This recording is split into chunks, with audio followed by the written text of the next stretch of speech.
You mentioned that you've worked with a lot of elite champions, and I'm not sure if people really realize how long you've been in the game. Can you just kind of talk about some of the guys that you worked with? Well, I started, I think, back in 2002. The very first fighter I worked with was Robert Guerrero. That was back when he was fighting, I think, 126. Wow. And then I worked with Joel Casamayor probably like a month after I started with him. They were both training with Joe Goosen at the time. And Joe liked my work, so he put me with Casamayor. Second fighter I ever worked with was a former champion, Olympic gold medalist. And then I worked with him for the first Diego Corrales fight. We had success in that fight. And then I was actually, Joe switched sides after that because of, some whatever issues there were. Yeah. And they brought me in. They wanted the whole team. So I worked with Diego for the rematch. That's crazy. Title fight, won that. Then the Freitas fight. And then the Castillo fight. And I stayed with Diego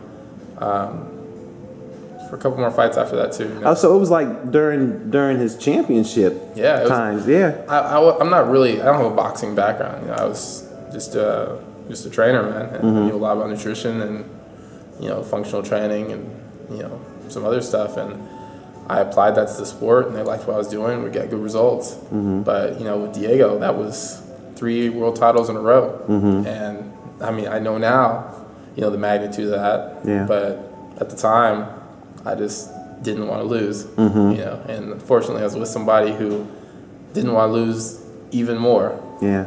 So, and then I've worked with other guys through the years, Tony Thompson, Jeff Lacey, and I've had the fortune of being around a lot of other guys too. But now, I'm full time with Amir Khan and Andre Ward, and I work with Berto too, and.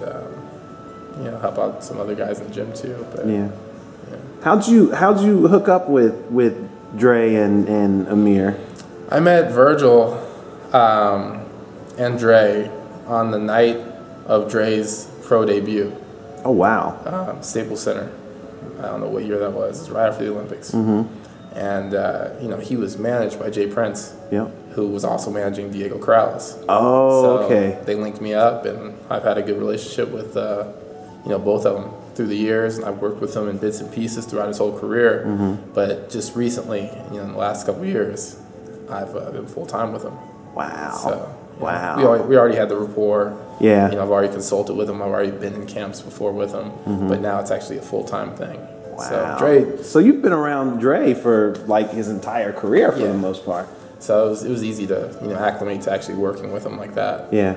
We already had good rapport. I already know what else he does, so he does a lot of Pilates. Virgil has certain things he wants him to do, so Dre's just a hard worker, and he's got a great program, and I just try to supplement that as best I can. Is it, and I know Dre's not moving up in weight yet, but he may in the future. I know Amir moved up in weight. Is it a difficult process to make the transition? Like, is it something that can happen immediately? Like, okay, our next fight's going to take place at 147, so let's bulk up, boom, boom, boom, and now we're 147 pounder. Or does that take a period of time? If you have enough time, you can do it in one fight. But, like with Amir, we spent, because he had some other issues too, so we lost the first Devin fight, and that was the time that he moved up. So we had probably a year to move him up. I had a few months. I moved Diego up from 130 to 135. Yeah. You have to have enough time to put a little muscle on, and then you have to train that muscle to explode and perform in your sport. It's really difficult to do both at the same time. So it's really about doing some of the hypertrophy work to put the muscle in the right places, and then making sure that muscle can actually perform. It's not just dead weight. Yeah. So. It takes a little time. It's a process. But if you do it the right way, you should come out better than you were before. So, like, take Amir for example. Like right now, would you say he's a full-fledged welterweight, or do you think he could be an even bigger welterweight?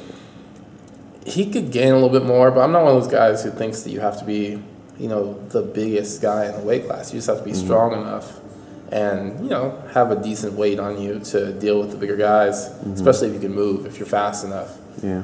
Depends on your style of fighting too, you know.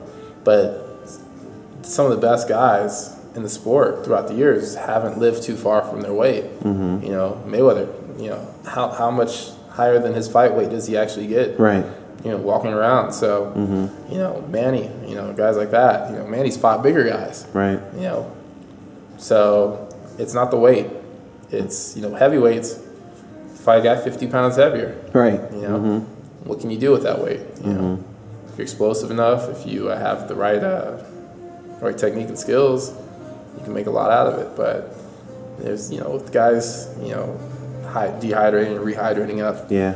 It never hurts to have, you know, a little extra mass to move around if you can make it work. Right.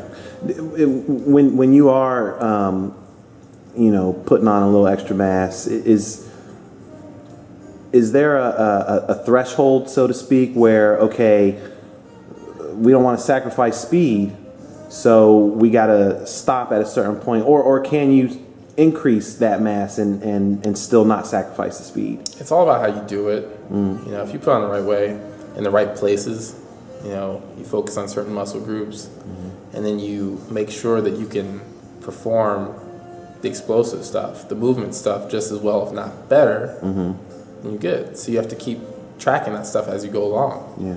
You don't, and you want to keep your flexibility. You know, if you become less flexible, that slows you down. You know, there's bodybuilders who, you know, there's a guy who's a bodybuilder in the gym who can barely, you know, he's all tight. You know, keep good posture. Right. You know, the guy who has the, what do they call it, invisible lat syndrome, where his arms are just out there. And they're floating. You know.